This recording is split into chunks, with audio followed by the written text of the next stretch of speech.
amados hermanos y amigos, que Dios se le bendiga de una manera especial. Damos inicio a este su programa especial de hoy por este PRC Podcast Media a través de la omnipotente radio 1700 amplitud modulada. Vamos a estar continuando con la segunda parte del libro de Daniel. Vamos a ver a Daniel ahí juntos con sus amigos, estos muchachos que fueron una gran bendición en su tiempo, de cómo honrar y cómo glorificar a un Dios vivo en una nación en la cual era Babilonia. Y vamos a ver de cómo Judá es llevada en cautividad a Babilonia. Y vamos a estar aquí dando lectura a pasajes bíblicos que son de mucho interés para cada uno de nosotros. Y creemos de que será de mucha edificación para su vida. Espero que esta información llegue a tu corazón, llegue a tu alma, a tu ser, a tus pensamientos, ya que el Rey de Reyes y Señor de Señores anda buscando tantos a jóvenes como a adultos que le adoren en espíritu y en verdad, que no cambien su primogenitura, sino que estén siempre firmes buscando de la presencia del Señor. Y podemos connotar en la palabra de Dios, en el libro de Daniel, en el capítulo 1, verso 1 y 2, dice que en el año tercero del reinado de Joacim, rey de Judá, vino Nabucodonosor, rey de Babilonia, a Jerusalén, y la sitió. Y el Señor entregó en sus manos a Joacim, rey de Judá, y parte de los utensilios de la casa de Dios, y los trajo a tierra de Sinar, a la casa de su Dios, y colocó los utensilios en la casa del tesoro de Dios. Fíjense, en esta primera parte, vemos que en este libro de Daniel, comienza explicando algunos detalles sobre el trasfondo histórico de este período. El texto nos sitúa en el año tercero del reinado de Joacim, rey de Judá. Este Joacim fue el hijo mayor de Josías. Usted sabe, Josías, que fue un hombre, uno de los mandatarios de la época, un rey que no se contaminó con nada, sino que él siempre buscó de la presencia de Dios. Fíjense que este padre ejemplar, dándole cátedra y ejemplo a su hijo para que pudiera gobernar bien. Pero vamos a ver este episodio acerca de cómo Joacim fue destituido de su reinado por él no estar firme ante la presencia del Dios soberano. Dice que el reinado de Joacim, rey de Judá, este Joacim fue el hijo mayor de Josías, un rey piadoso que había traído una importante renovación espiritual al país en Segunda de Crónica capítulo 34. Pero su hijo Joacim era totalmente distinto a él, era distinto a su padre. O sea, su padre Josías, que fue ejemplar, Josías fue tomado desde la edad de aproximadamente unos 8 años, ya este era constituido rey de Judá. Y vemos aquí en esta narrativa de cómo este hijo de él actuaba diferente, pero muy diferente a cómo actuaba su padre. Era un hombre infiel y necio. Imagínese que esta persona, o sea, un necio no entiende. Un necio, por más que usted le hable, por más que usted trate con él, olvídese que no le va a obedecer en nada. Y así era Joacim. Joacim era totalmente distinto a su padre, y por motivo, entonces vemos aquí que era infiel y necio, a diferencia de su padre, que se había conmovido con todo su corazón cuando en unas reformas del templo fue encontrada una copia de la ley de Jehová, Dios de los ejércitos. Su hijo no siguió su ejemplo, que esa es la cosa más terrible, que hoy en día hay muchos hijos que no quieren llevarse del ejemplo de sus padres, no quieren escuchar a sus padres. Estamos en una época en la cual los hijos no quieren obedecer a sus padres. Ellos quieren seguir sus bicetrices y de que ellos quieren ser más sabios que sus padres porque a lo mejor saben más tecnología que sus propios padres, pero no sabiendo que el obedecer a sus padres es de mucha ganancia. Hay que obedecer a vuestros padres, hay que obedecer a nuestra madre, a nuestros padres, porque es uno de los mandamientos en los cuales ha prescrito nuestro Salvador, nuestro Dios, para que lo pongamos en práctica. Fíjense que era muy diferente de su padre, que se había conmovido con todo su corazón cuando una reforma del templo fue encontrada una copia de la ley. Su hijo no siguió su ejemplo, sino que menospreció con todas sus fuerzas a los profetas que le hablaban de parte del Señor, y llegó incluso a quemar el rollo que Jeremías le entregó por medio de Baruch, y en el que estaban todas las profecías que Dios había hablado por medio del profeta durante los últimos años, según lo que nos narra en Jeremías en el capítulo 36. Este rey impío, carente de cualquier temor de Dios, había conducido a Judá a su ruina espiritual y finalmente también a su cautiverio. Fue durante su reinado cuando Nabucodonosor, rey de Babilonia, vino por primera vez contra Jerusalén. Se apoderó de la ciudad en el año 604 a.C., llevándose un primer grupo de cautivo a Babilonia. Este fue el primer año de reinado de Nabucodonosor, que fue también este primer reinado que se correspondía con el tercer año del reinado de Joacim, según lo que nos narra ahí en el capítulo que leímos, en el capítulo 1, verso 1, o con el cuarto, según lo que nos narra en Jeremías en el capítulo 25, verso 1. Dependiendo de si contamos el mes del comienzo de su reinado, según el sistema judío o el babilónico, esta fecha es muy importante por dos razones. En primer lugar, fue en este primer cautivo o cautiverio en el que Daniel y sus amigos fueron llevados a Babilonia. Y en segundo lugar, la fecha serviría para marcar los 70 años que los judíos permanecerían cautivos en Babilonia, tal como había profetizado Jeremías en el capítulo 25, verso 11. Jeremías también 29:10 nos habla acerca de que iban a estar 70 años allí de cautividad. Después de la muerte de Joacim, le sucedió su hijo Joaquín, quien se rebeló contra Nabucodonosor, y éste volvió a sitiar Jerusalén. En esa ocasión, el rey y su madre, junto con los utensilios de la casa del Señor, fueron llevados a Babilonia.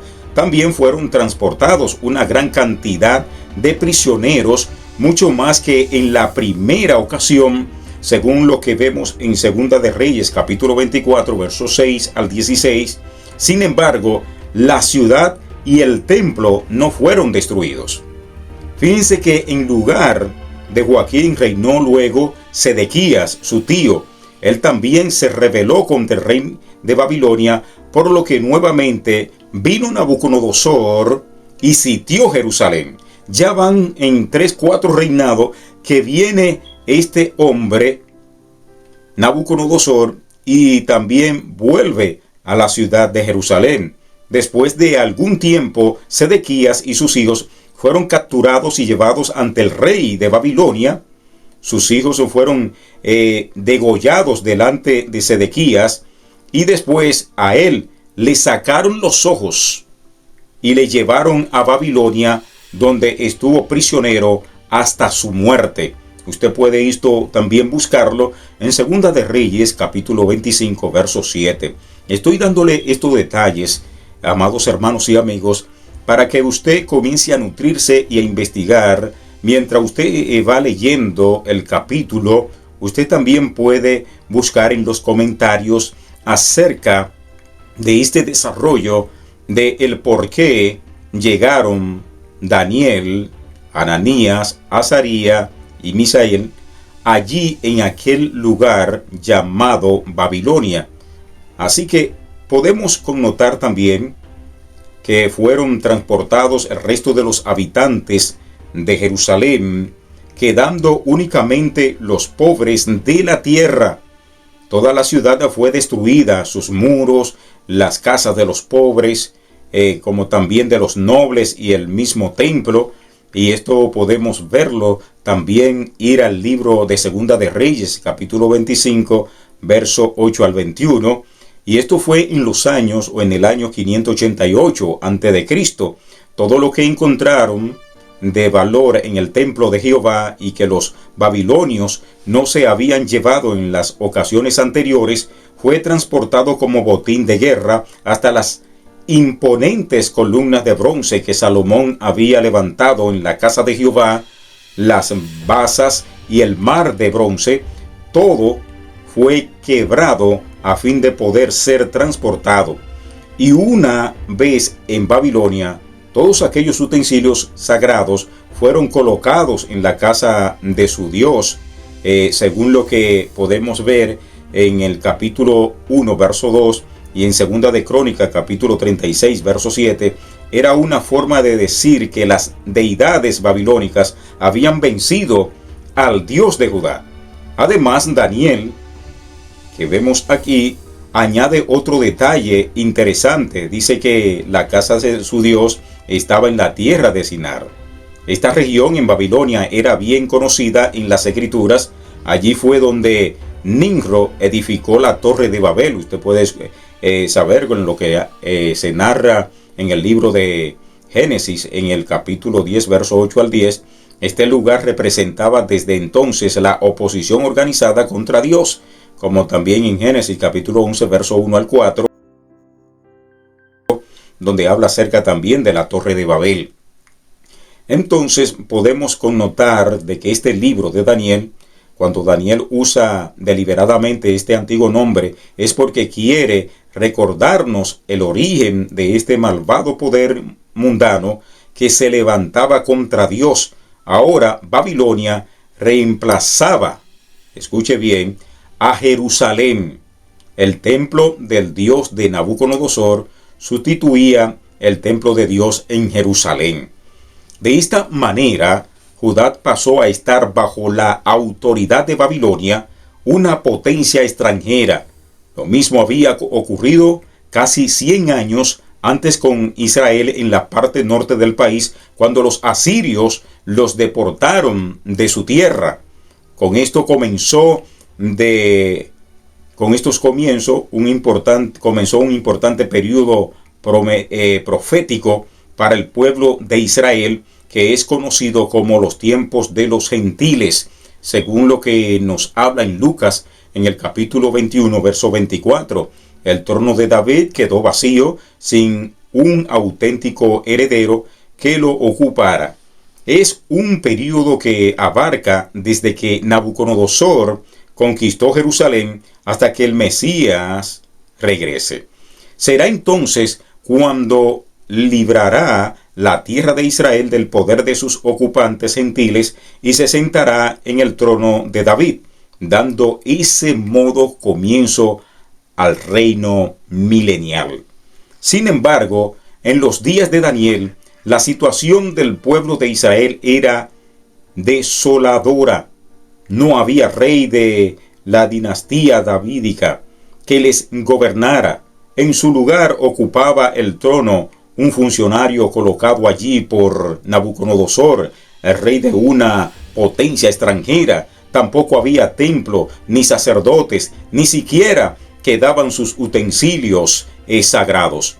Todo había desaparecido. La misma ciudad había sido quemada y consumida por el fuego.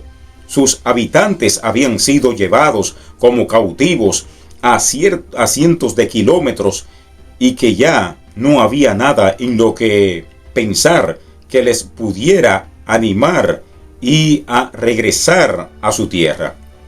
La situación era extremadamente grave, al punto de que pendía de un hilo su propia desaparición como pueblo de Dios.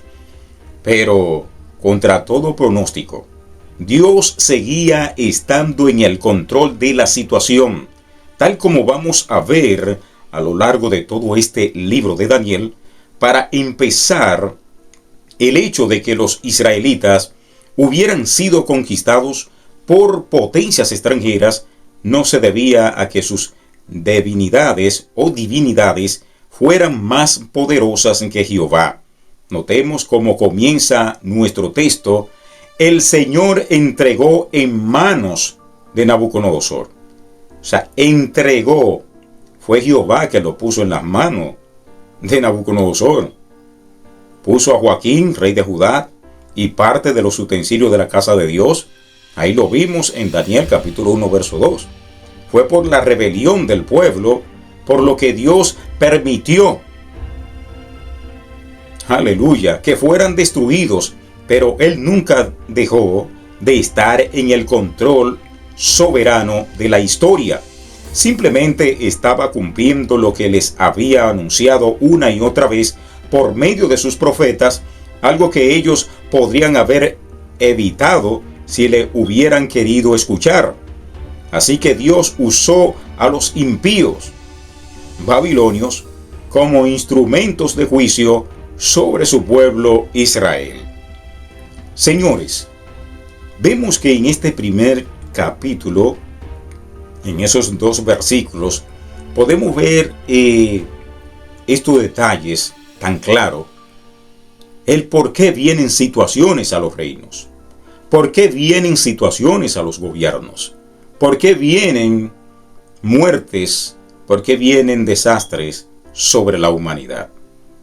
Vemos reyes de Judá que se comportaron mal, salieron de un padre ejemplar como Josías, pero ellos no quisieron seguir las directrices que trazaban a este rey Josías como un hombre de Dios, temeroso de Dios, que guardaba la ley de Jehová y que se mantuvo firme mirando a su Dios, mientras sus hijos y también el tío vinieron y actuaron de una forma tenaz y malvada, y de venir y enfrentar a un hombre de un imperio babilónico como es Nabucodonosor, el cual comenzó a tomarlo en sus manos, pero ya el Dios soberano había hablado de que lo iba a poner en las manos de Nabucodonosor. En todos los tiempos el Dios eterno, Él ha actuado de la misma manera. Él ha permitido que naciones hayan desastre, hayan situaciones entre los pueblos. Lo hemos podido ver hoy en día en varias naciones, las situaciones que se han estado dando en Rusia.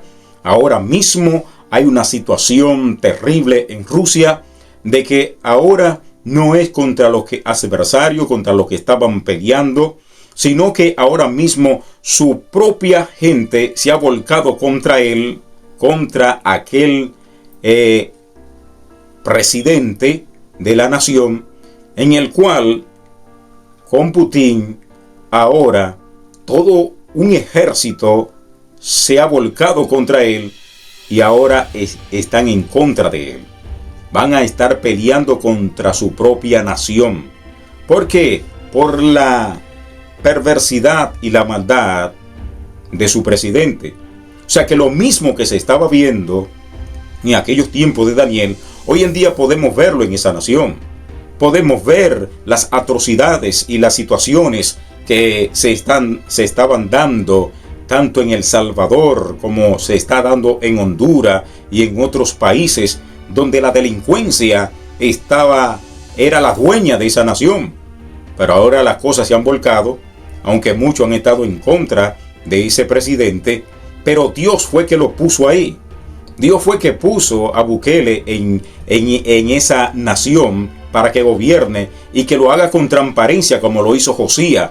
Josías fue con transparencia y vinieron muchos en contra de él. vinieron hasta propias familias, vinieron personas que estuvieron en contra de Josías, pero Josías no quitaba su mirada del temor de Jehová. Y eso es lo que vemos hoy en día, podemos verlo literalmente. Lo que pasaba en aquel tiempo, hoy en día también está pasando, y viendo de cómo este presidente en El Salvador ha enfrentado el mal, ha enfrentado la fuerza del mal de una manera extraordinaria. O sea, porque hay espíritus antagónicos que se manifiestan en los jóvenes que lo que quieren es destrucción. Quieren vivir una vida fácil, quieren vivir en las drogas, quieren vivir en la delincuencia, quieren vivir en el robo, en el atraco, haciendo y deshaciendo. Y en todas las naciones hay muchos de ellos, hay muchos que están a oculta, como en mi país, República Dominicana, que se ha visto mucho desastre también, muchas situaciones en la cual si Dios no mete su mano y le pone un corazón de poder y autoridad al presidente nuestro, también allá se va a poner como en El Salvador, si no abren los ojos las autoridades de nuestra nación. O sea que en todos los tiempos siempre ha visto eso, de que hay perversidad, hay maldad, hay engaño. Pero Dios es el que permite que venga eso en una nación cuando no hay en la cabeza de un mandatario, no está la visión de servirle a un Dios vivo, a un Dios de poder que lo creó a su imagen y semejanza. Entonces se ponen a hacer otras cosas que no es la voluntad del Señor.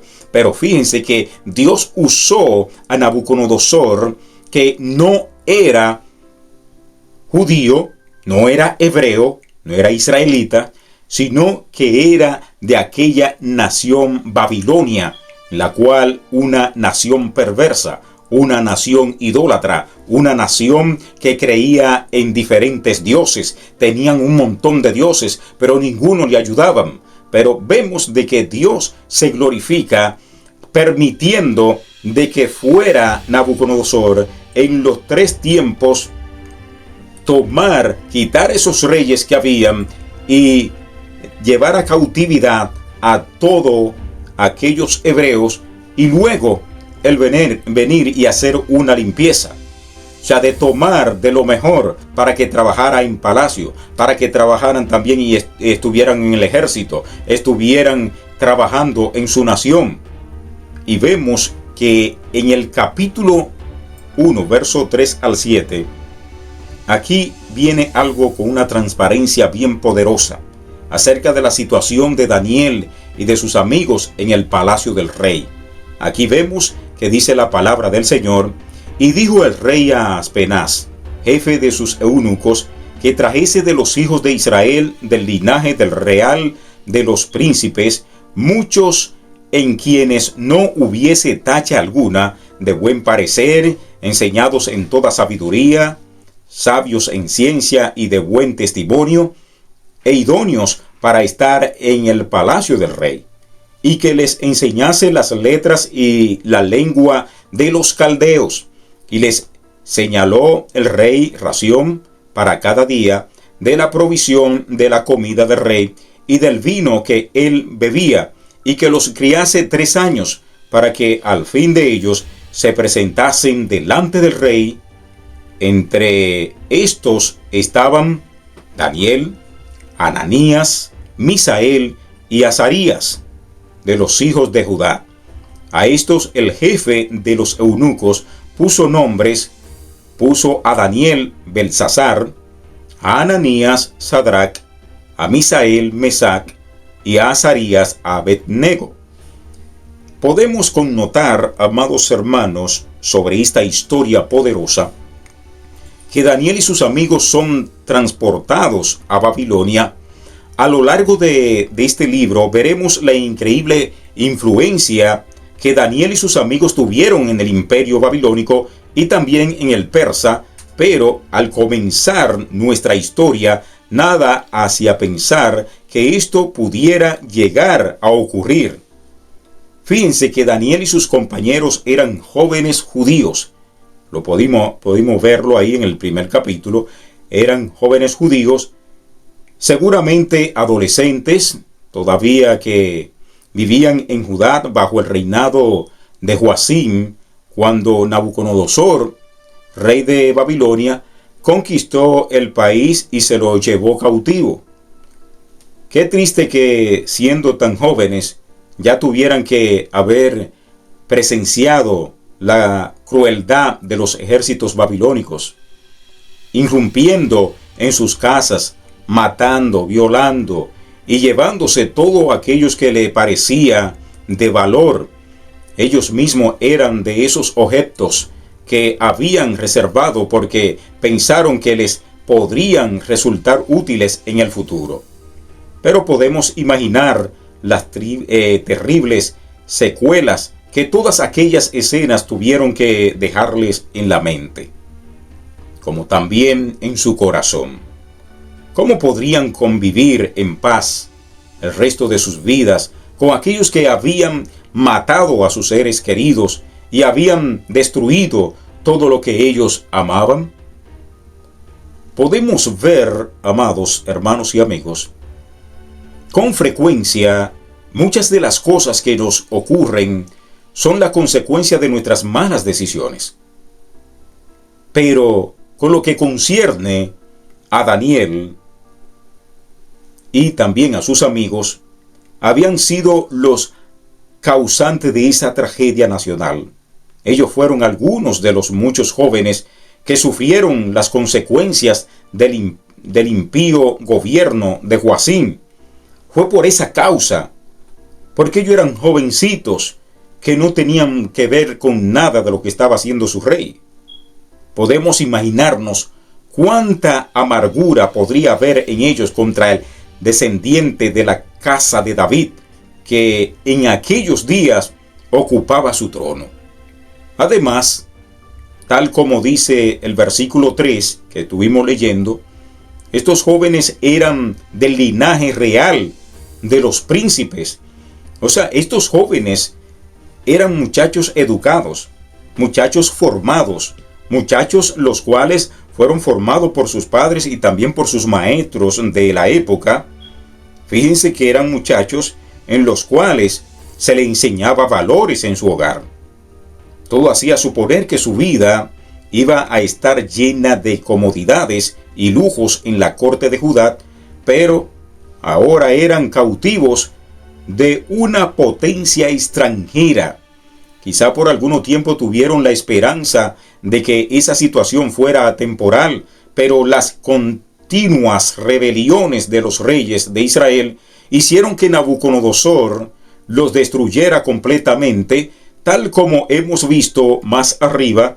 Daniel y sus amigos verían las nuevas hornadas de prisiones llegando a Babilonia y escucharían las noticias de la destrucción de Jerusalén y el templo. No había nada que esperar.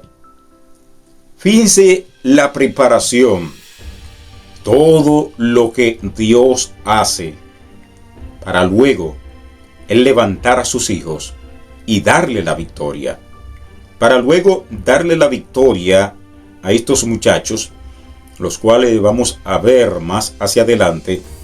Pero quiero seguir compartiendo con todos ustedes todo esto que hemos preparado para que usted sea de edificación y que usted pueda compartirlo, que usted pueda darle like en este momento, pueda compartirlo ahí dándole a la campanita de YouTube.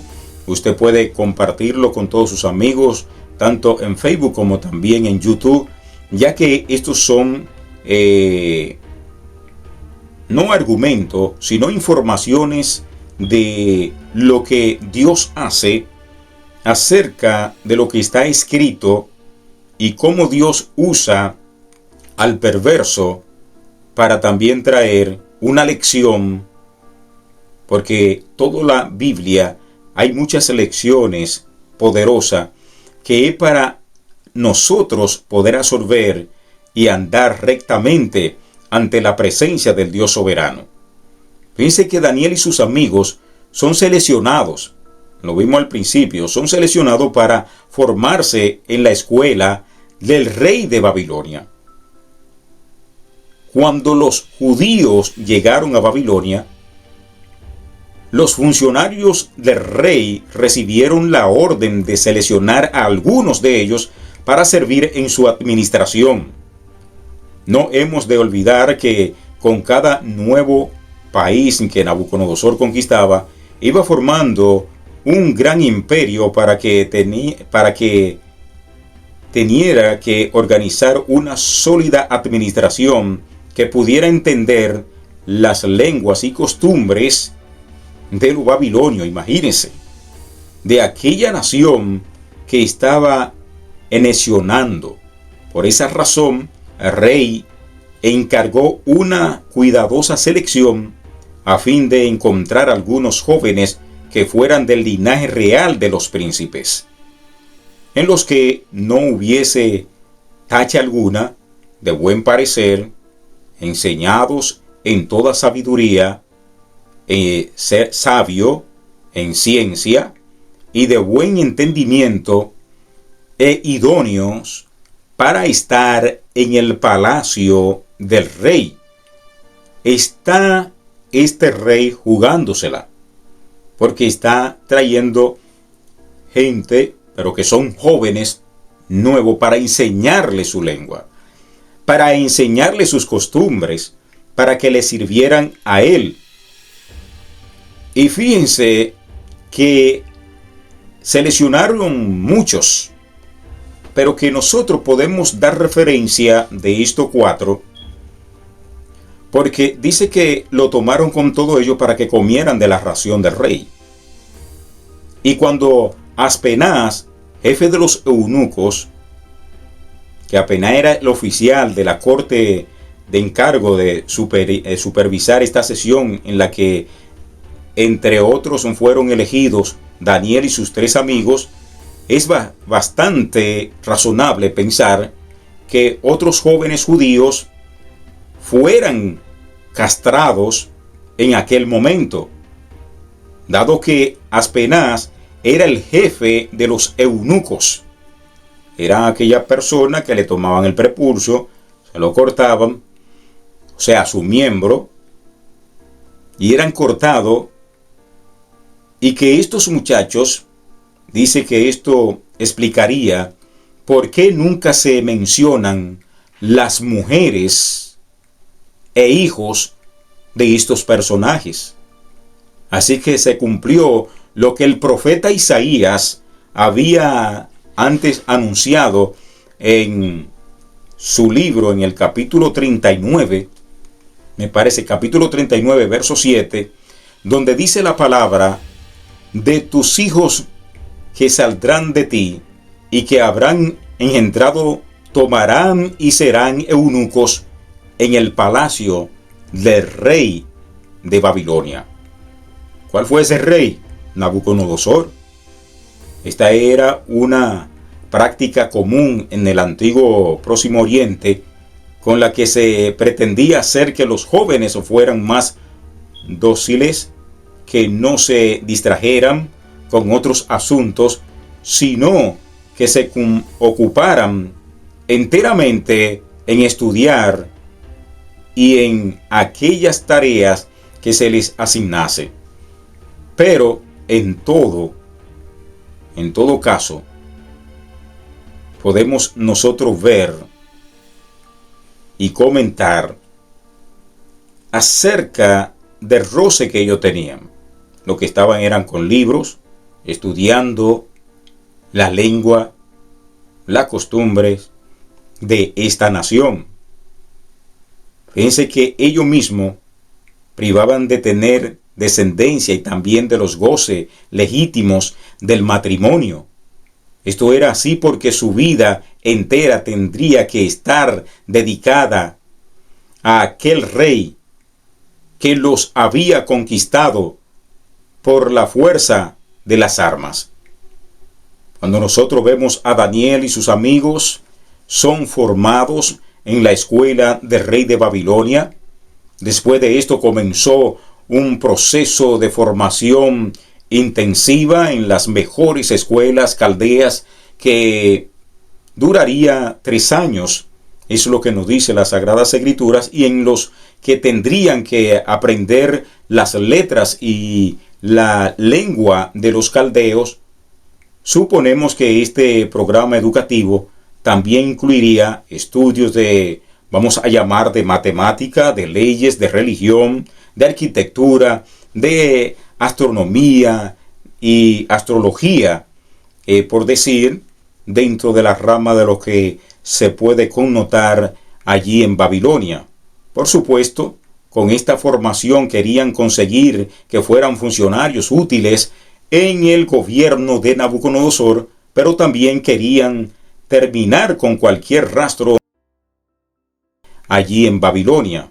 Por supuesto, con esta formación querían conseguir que fueran funcionarios útiles en el gobierno de Nabucodonosor, pero también querían terminar con cualquier rastro de su propia cultura y religión judías.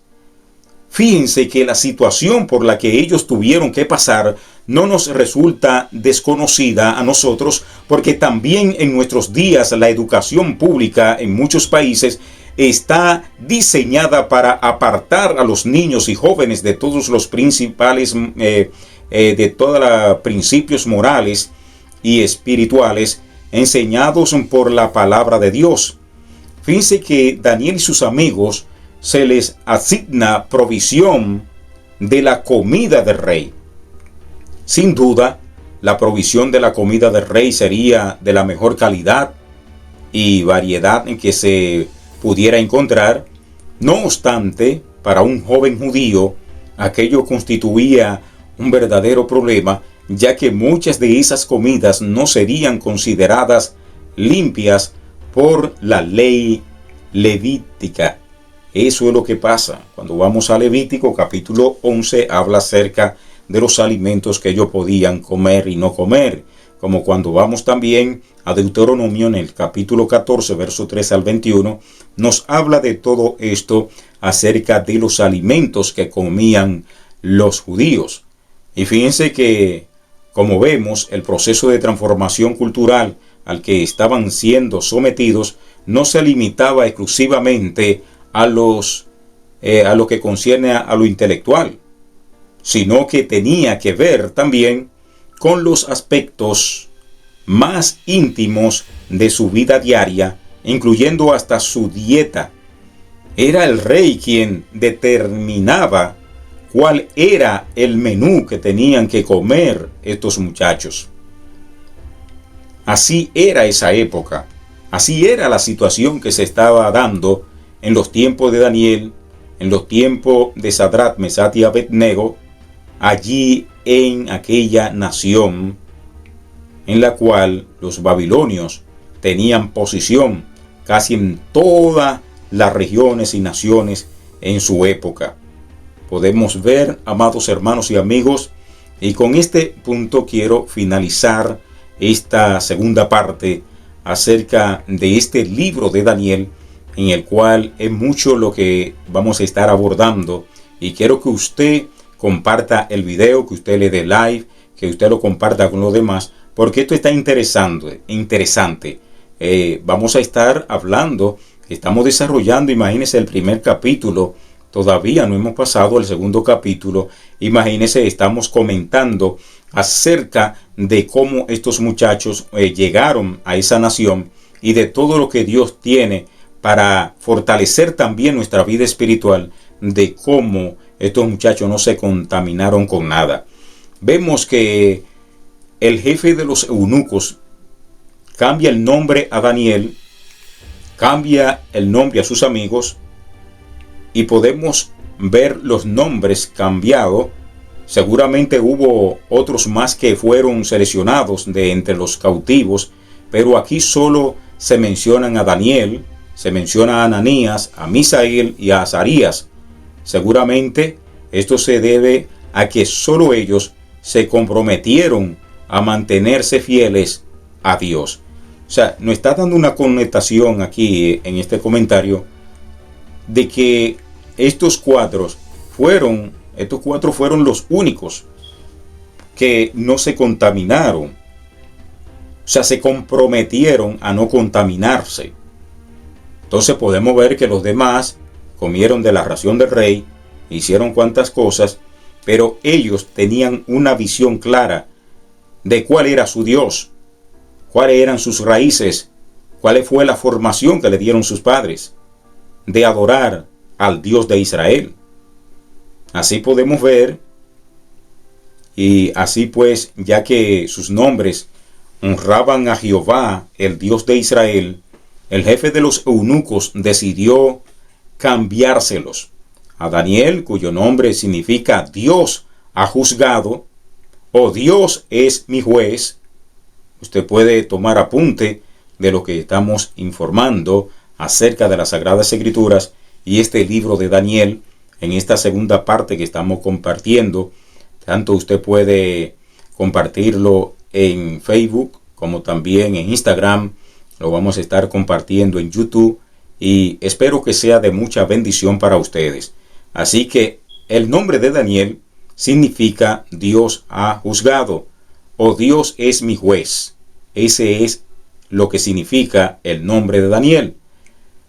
Pasó a llamarse Belsasar, que en lengua acadia significa Señor protege al rey o Señora protege al rey. Eso es lo que significa Belsasar. Seguramente la esposa del dios Marduk o Bel. Ananías, que significa Jehová ha sido misericordioso, se convirtió en Sadrach, que probablemente recoge la idea de que era temeroso de un Dios. Eso es lo que significa Ananías. Jehová ha sido misericordioso. También a Misael, que significa quien es como Dios. Misael, todo aquel que le pone su nombre Misael, le está poniendo quién es como Dios. O sea, es un privilegio que su hijo se llame Misael. O Ananías, Jehová ha sido misericordioso. Es tremendo. O que como el nombre de Daniel, que significa Dios ha juzgado o Dios es mi juez. O sea, que todo aquel que se llama Daniel, todos sus hijos, aquellos hijos que le han puesto Daniel, como se llama uno de los nuestros, Moisés Daniel, escogido de las aguas, Dios ha juzgado, Dios es juez, como es el significado de este nombre Daniel. También a Azarías, que significa Jehová ha ayudado. Jehová ha ayudado, fue nombrado como Abednego, siervo de Nebo, en referencia a Dios Nebo, al Dios Nebo. Eso es con minúscula, para que sepan, de Nebo, Dios Nebo. Aunque es difícil saber cuál es cada nuevos nombres, de lo que quedaba claro es que Aspenaz estaba decidido a borrar de la corte de Babilonia cualquier testimonio del nombre del Dios de Israel, y con sus nuevos nombres querían recordarles su deber de sujetarse a los dioses de Babilonia. Era una forma más rompiente cualquier vínculo con el pasado y que llegara a asimilar como suyas la cultura y deidades babilónicas. Al fin y al cabo, no habían sido vencidos por ellas. Amados hermanos y amigos, hasta aquí vamos a dejar esta segunda parte del libro de Daniel, comentando acerca de la vida de estos jóvenes, los cuales fueron usados poderosamente allí en Babilonia. Así que vamos a seguir con la tercera parte en un próximo video, que vamos a estar compartiendo la devoción de Daniel y sus amigos a Dios. Y esto lo vamos a encontrar en el capítulo 1, verso 8 al 16, donde vamos a desarrollar y vamos a estar leyendo estos versos bíblicos y también comentando esta palabra que son de edificación para sus vidas. Así que dele like, comparta este video, entre a YouTube, a nuestra página de PRC Podcast Media, puede buscarla como Roberto Coronado y sé que será de mucha bendición para su vida.